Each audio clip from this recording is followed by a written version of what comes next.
Sound got bits.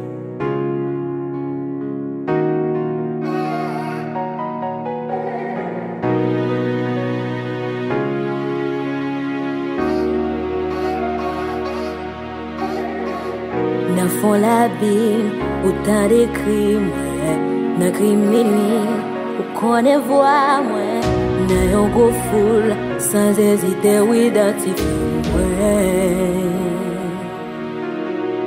Son de kèr mwen, ou son de mwen, kon sa mwen ye, tout sa mwen désire, lè mwen vi elwanye, ou kon ki jan pou ale mwen.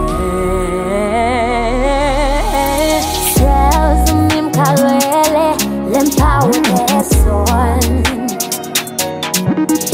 Si self mim karele, nan bovan siklor. Si self mi ka plagen, nan mi tan kwa mwa. Oh, si self mi ka plagen.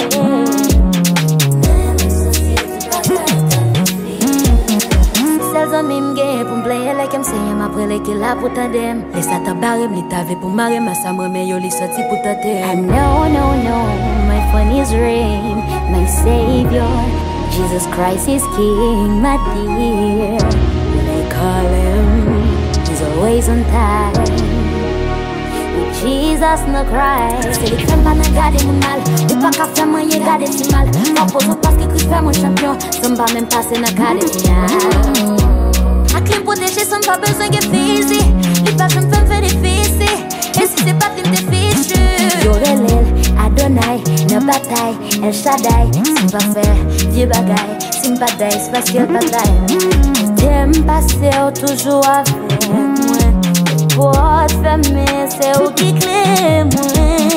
Ou fè de moi, sans pas d'espérer. Ou c'est vie moi, ou c'est karele, l'empower person. Oui, ou se self mim karele, nan bovan siklor.